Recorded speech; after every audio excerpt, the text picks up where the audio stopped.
Hi everyone, this is Veronica. आज हम बात करने वाले हैं assistive reproductive technology regulation bill 2020 की ART। इसके बारे में डिटेल में जानेंगे कि ये क्या है, सरोगेसी बिल से कैसे डिफरेंट है। अगर आपकी कोई भी क्वेरी हो आप मुझसे कनेक्ट कर सकते हैं सोशल मीडिया पे, because I feel together we can make a huge difference, चाहे फेसबुक पे, इंस्टाग्राम पे या टेलीग्राम पे।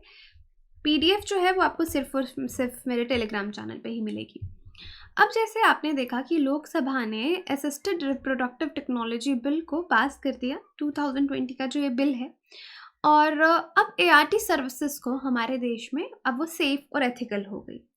अब ART से आप क्या समझते हैं? अब देखिए, वर्ड से आपको समझ में आएगा असिस्टेड रिप्रोडक्टिव टेक्नोलॉजी, यानी रिप्रोडक्शन में असिस्ट करने वाली टेक्नोलॉजी। अब रिप्रोडक्शन में कुछ कैसे असिस्ट कर सकता है, क्या टेक्नोलॉजी?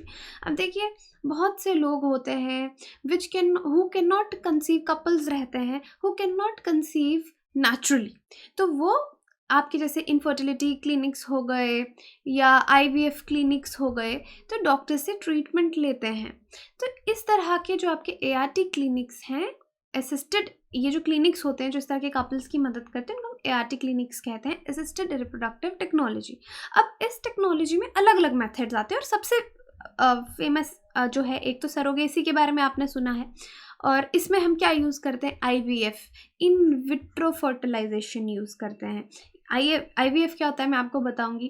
देखिए, मतलब सिंपल लैंग्वेज में अगर असिस्टेड रिप्रोडक्टिव टेक्नोलॉजी को समझना चाहें तो देखिए, मेल्स का स्पर्म और फीमेल का oocyte, जो भी अगर हम इनके साथ ट्रीटमेंट कर रहे हैं आउटसाइड द बॉडी के बाहर, जब हम इनके साथ कुछ ट्रीटमेंट करते हैं रिप्रोडक्शन में हेल्प के लिए, तो वो टेक्नोलॉजी कोई भी आपकी असिस्टेड रिप्रोडक्टिव टेक्नोलॉजी कहलाती है। I hope this is clear. अब ये एक इस तरह का बिल है ART जो महिलाओं को उनकी जो रिप्रोडक्टिव राइट्स हैं उनको बचाने में मदद करेगा। इससे पहले जैसे मैंने आपको बताया, सरोगेसी रेगुलेशन बिल 2019 में आया, उसको फिफ्थ अगस्त 2019 में पास किया गया था।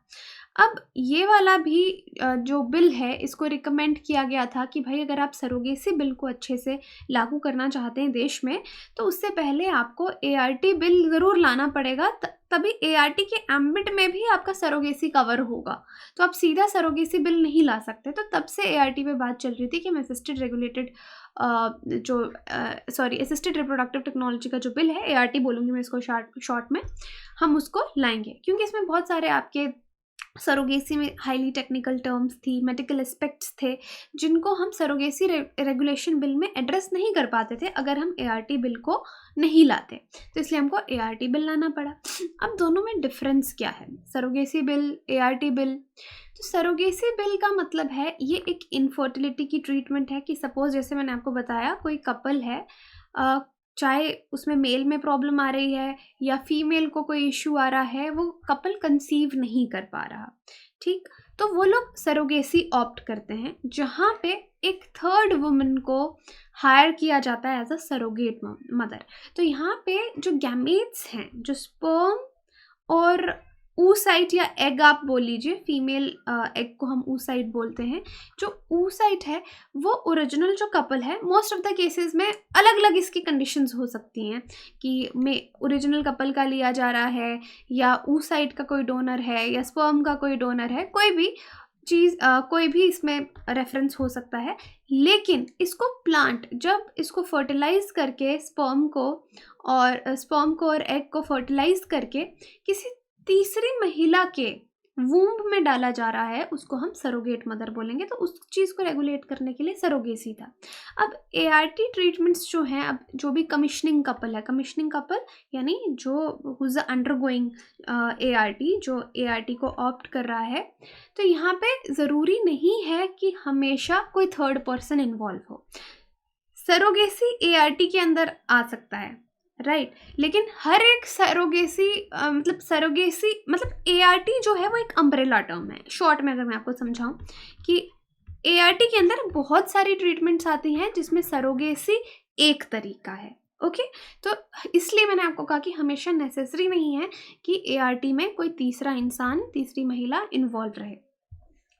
अब सरोगेसी देखिए, इंडिया में जो अलाउड है सिर्फ भारत में मैरिड कपल्स जो हैं वो सरोगेसी ऑप्ट कर सकते हैं, लेकिन जो एआरटी के प्रोसीजर्स हैं, बाकी भी बहुत सारे प्रोसीजर्स हैं, वो married couples, live in partners, single woman, foreigners, कोई भी ऑप्ट कर सकता है। ठीक है। 2015 का जो नोटिफिकेशन था वो ये प्रोहिबिट करता था, मना करता था कि commissioning of surrogacy in India by foreigners. तो उसने यहाँ पे मना कर दिया था कि बाहर के लोग जो आके यहाँ पे सरोगेसी कराते हैं, चाहे वो फॉरेनर्स हो गए, ओसीआई हो गए, पीआईओ आपके कार्ड होल्डर्स हो गए, तो वो नहीं करा सकते। लेकिन एनआरआईज जो थे, जिनके पास इंडियन सिटीजनशिप है, वो सरोगेसी अवेल कर सकते हैं। फॉरेनर्स, लेकिन यहाँ पे एक बात है कि फॉरेनर्स इंडिया में आ सकते हैं मेडिकल टूरिज्म के लिए, एआरटी सर्विसेज लेने के लिए। ठीक है, सरोगेसी सर्विसेज नहीं ले सकते, लेकिन कोई और एआरटी सर्विस चाहिए, for that they can visit India. अब सरोगेसी बिल में आपका एक नेशनल सरोगेसी बोर्ड है जो इन्वॉल्व रहेगा, जो पॉलिसीज बनाएगा। एक आप कह सकते हैं हेड रहेगा, सुपरवाइज करेगा कि प्रोसेस पूरा कैसे चलेगा। स्टेट बोर्ड्स रहेंगे जो उनको इम्प्लीमेंट करेंगे, ऑन ग्राउंड एग्जीक्यूटिव बॉडीज़ रहेंगी। और एआरटी बिल जो है वो नेशनल बोर्ड आपको प्रोवाइड करता है। उसमें जो पावर्स हैं वो सिविल कोर्ट के पास रहेंगी under code of civil procedure. तो यहाँ पे मैं आपको सरोगेसी और एआरटी में दोनों बिल्स में क्या क्या डिफरेंसेस हैं वो बता रही हूँ। तो ये सरोगेसी की बात आ गई, ये आपके एआरटी बिल के बात आ गई। अब हेल्थ मिनिस्ट्री के अकॉर्डिंग बहुत सारे क्लिनिक्स हैं जो सरोगेसी करते हैं, प्रैक्टिस करते हैं भारत में। बहुत सारे नहीं, मतलब 1000 से कम क्लिनिक हैं जो सरोगेसी करते हैं। लेकिन एआरटी जो परफॉर्म करते हैं वो 40,000 से भी ज़्यादा क्लिनिक्स हैं। तो इनकी रेगुलेशन के लिए एआरटी बिल आना बहुत ज़रूरी था। विदाउट एआरटी रेगुलेशन अभी तक ये चल रहा था आपका पूरा सिस्टम। अब तभी एक ज़रूरत यहाँ पे फील हुई कि इन क्लिनिक्स को रेगुलेट करने की ज़रूरत है, कि एटलीस्ट जो लोग यहाँ पे ट्रीटमेंट ले रहे हैं उनकी हेल्थ पे कोई इम्प्लिकेशन ना हो। अब इस बिल में प्रोविज़न है जहाँ पे ट्रैफिकिंग या एम्ब्रियो की सेल, कि आप कोई बेच ही रहा है एम्ब्रियोज को, तो अगर ऐसा कुछ पता चलेगा तो 10 लाख का फ़ाइन होगा पहले ही, और सेकंड इंस्टेंस पे फिर से वो इंसान ऐसा काम करते हुए पकड़ा जाएगा तो उसको 12 साल की जेल भी हो सकती है। तो ये प्रोविज़न, ये रेगुलेशन जो था है वो लाना बहुत इम्पॉर्टेंट था।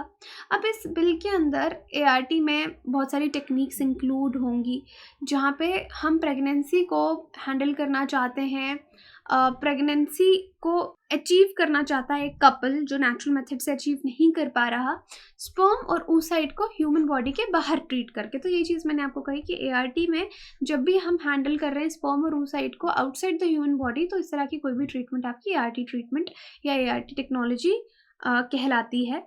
और फिर हम जो गैमेट है उस या एम्ब्रियो है, अगर हमने उसको बाहर फर्टिलाइज करवा लिया तो उसको रिप्रोडक्टिव सिस्टम जो महिला का है उसमें ट्रांसफ़र करते हैं। तो आपका ये कंप्लीट होता है एआरटी। फिर से यहाँ पे मैं बता देती हूँ, तो कोई आपसे एआरटी पूछे तो सिंपल सी बात है, स्पर्म और oocyte को आप outside the human body handle कर रहे हैं। ठीक है, और उसको हैंडल करने के बाद आप उसको ट्रांसफ़र कर रहे हैं इस पर्टिकुलर गैमेट को या फिर एम्ब्रियो को वुमेन, फीमेल के रिप्रोडक्टिव सिस्टम में। तो ये पूरा मेथड आपका क्या है, एआरटी। ओके। अब एआरटी बैंक्स भी हैं, ये ऑर्गेनाइजेशन के तौर पे काम कर रहे हैं। इन बैंक्स में क्या है, इसमें स्पर्म्स के सैम्पल्स, सीमन के सैम्पल्स, oocyte डोनर्स के सैम्पल्स जो हैं वो रखे जाते हैं एआरटी बैंक्स में। और एआरटी सर्विसेज जो हैं हर महिला पे अप्लाई होती हैं जो अपनी लीगल एज मैरिज की उससे ऊपर है और 50 साल से कम है, और वो मेन जिनकी लीगल एज मैरिज की और बिटवीन और 55 ईयर से कम है। तो ये एलिजिबिलिटी है। अगर किसी को एआरटी सर्विस के लिए डोनेट करना है या अवेल करना है, किसी भी तरह से पार्टिसिपेट करना है एआरटी सर्विस में, तो अगर आपसे एलिजिबिलिटी पूछी जाए तो इस पैराग्राफ में आपको एलिजिबिलिटी मिलेगी। ठीक है, तो महिला की एज 18 ईयर्स है मैरिज की और 50 ईयर्स तक, और मेन की एज 21 है तो और 55 तक। अब रेगुलेशन नेशनल रजिस्ट्री यहाँ पे एक की जाएगी, यहाँ पे रजिस्ट्रेशन होगी ऐसे क्लिनिक्स की, बैंक्स की जो इस तरह की फैसिलिटीज़ दे रहे हैं एआरटी सर्विसेज की। जो भी इक्विपमेंट स्टैंडर्ड्स इसमें चाहिए, मैन पावर चाहिए, सबका रजिस्ट्रेशन होगा। और ये 5 साल तक ये रजिस्ट्रेशन आपका वैलिड रहेगा, और उसके बाद नेक्स्ट 5 ईयर्स के लिए आपको इसको फिर से रिन्यू करवाना है। नेशनल और स्टेट बोर्ड्स जो हैं ये भी इस्टेब्लिश किए जाएंगे, जो पूरा ध्यान रखेंगे, इसको रेगुलेट करेंगे। नेशनल बोर्ड को एडवाइस करेगा सेंट्रल गवर्नमेंट की जो पॉलिसीज़ इस मैटर पे होंगी असिस्टेड रिप्रोडक्टिव टेक्नोलॉजी की, और इम्प्लीमेंटेशन भी वही इसका देखेंगे कि सूटेबली ये सिस्टम सारा आपका चलता रहे। अब कंडीशन यहाँ पे मैं आपको बता चुकी हूँ। अब इसमें फर्दर भी यहाँ पे कुछ ना कुछ जो चेंजेस हैं वो रखे गए हैं। जैसे जो oocyte डोनर है, अगर हम किसी फीमेल का एग यूज़ कर रहे हैं, oocyte यूज़ कर रहे हैं, तो हम उनको oocyte डोनर बोलेंगे। कि जो oocyte डोनर हैं उनके लिए भी कंडीशंस हैं कि एक तो वो शादीशुदा होनी चाहिए और उनका एटलीस्ट एक बच्चा होना चाहिए जो कि 3 साल, मिनिमम उसकी एज 3 साल तक हो, और फर्दर वो अपनी लाइफ में एक ही बार डोनेट कर सकती हैं, और एक बार में 7 oocyte से ज़्यादा उनकी बॉडी से रिट्रीव नहीं किया जाएगा। oocyte रिट्रीव करना is also painful method. Okay, so this is also one condition कि oocyte डोनर मैरिड होनी चाहिए, उनका एक बच्चा होना चाहिए जिसकी एज मिनिमम 3 साल तक होनी चाहिए, और एक बार ही वो अपनी लाइफ में डोनेट करेंगी, और एक बार में 7 oocyte से ज़्यादा जो एग्स हैं वो फीमेल के रिट्रीव नहीं किए जा सकते, 7 मैक्सिमम। और rights of a child born through ART। अब देखिए कई बार बहुत प्रॉब्लम हो जाती है ART में, बच्चे के पास क्या राइट्स हैं।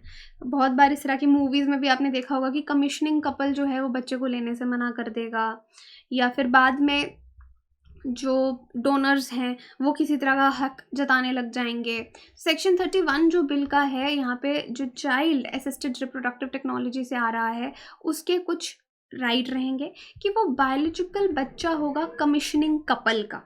चाहे आपने एग या स्पर्म किसी डोनर से लिया है, लेकिन उसको वही राइट्स मिलेंगे अगर उस कमीशनिंग कपल का जो ART सर्विसेज ले रहे हैं खुद का बच्चा होता बायोलॉजिकल, उसके जो राइट्स हैं वो सेम राइट्स इस बच्चे को मिलेंगे। और ना राइट, तो so this is very important for the child कि ऐसा नहीं है कि कोई बच्चे को लेने से, इस तरह के बच्चे को लेने से मना कर देगा या छोड़ देगा। ओके, तो सरोगेसी की बात नहीं है, बाकी टेक्नोलॉजी जो बाकी इसमें सर्विसेज हैं उनकी भी हम बात कर रहे हैं। ऑफेंसेस एंड पेनल्टीज़ भी हैं इसमें। नंबर 1, अगर कोई अबंडन कर रहा है, एक्सप्लॉइट कर रहा है बच्चों को जो ART के थ्रू पैदा हुए हैं, बेच रहा है, परचेज कर रहा है, इस तरह की ट्रेडिंग चल रही है एम्ब्रियो गैमेट्स की। थर्ड, बीच में कोई मिडिल मैन है जो डोनर्स को लेके आ रहे हैं, या कमीशनिंग कपल को कहीं एक्सप्लॉइट किया जा रहा है महिला को या गैमेट डोनिंग के लिए, या ह्यूमन एम्ब्रियो को किसी और जेनेटिक एक्सपेरिमेंट के लिए ट्रांसफ़र किया जा रहा है, तो इन केसेस पे ये ऑफेंस माने जाएंगे और पेनल्टी होगी जो मैंने आपको बताया 5 से 10 लाख या 12 साल का जेल, जो है जो भी जिस तरह से कोर्ट डिसाइड करेगा ये इसमें दे रखा है। ओके, तो ART मैं आपको बता चुकी हूँ, फिर से आप देख लीजिए। इनफर्टिलिटी को ट्रीट करने के लिए एक मेथड है जहाँ पे आप वुमेन एग और मैन स्पर्म को हैंडल करते हैं outside the body and then fertilise करें या जैसे भी। और IVF जो इन विट्रो, देखो इन वाइवो एक वर्ड होता है VIVO, that means inside the body, in vitro means outside the body. तो IVF एक मोस्ट कॉमन इफेक्टिव मेथड है जहाँ पे हम स्पर्म को और oocyte को आउटसाइड द बॉडी फर्टिलाइज करते हैं, एम्ब्रियो लेते हैं और एम्ब्रियो को फीमेल में इंजेक्ट करते हैं। सबसे आप कह लीजिए कि कॉमन मेथड है। अब ART प्रोसीडियर्स में कई बार हम एग्स ले रहे हैं, डोनर स्पर्म्स है, पहले के फ्रोजन एम्ब्रियोज हैं, राइट, तो सरोगेट करियर है, तो इस प्रोसीजर में बहुत सी चीज़ें इन्वॉल्व हो सकती हैं। कंक्लूजन इसका यही है कि क्लिनिक्स, अब पता होना चाहिए कि बिल आ चुका है, तो जो भी एथिकल सिस्टम्स हैं, एथिकल तरीके से ये सारा सिस्टम जो है वो अब चलना चाहिए। अब क्वेश्चन है आपके लिए, consider the following statements about ART। ART is allowed for only Indian married couples. ART is used to treat infertility. It includes fertility treatments that handle both women's egg and man's sperm. आप comment section में इसका answer बता सकते हैं या Telegram group पे, जैसे भी आपको सही लगे वहाँ पे आपको आंसर भी पता चल जाएगा। बाकी आप हमारी वेबसाइट विजिट कर सकते हैं, एप्लीकेशन डाउनलोड कर सकते हैं। EMI पे ये कोर्सेज हमारे ढेर सारे अवेलेबल हैं, उनके बारे में कोई भी जानकारी चाहते हैं तो आप स्क्रीन पे दिए हुए नंबर पर कॉल कर सकते हैं। Thank you so much.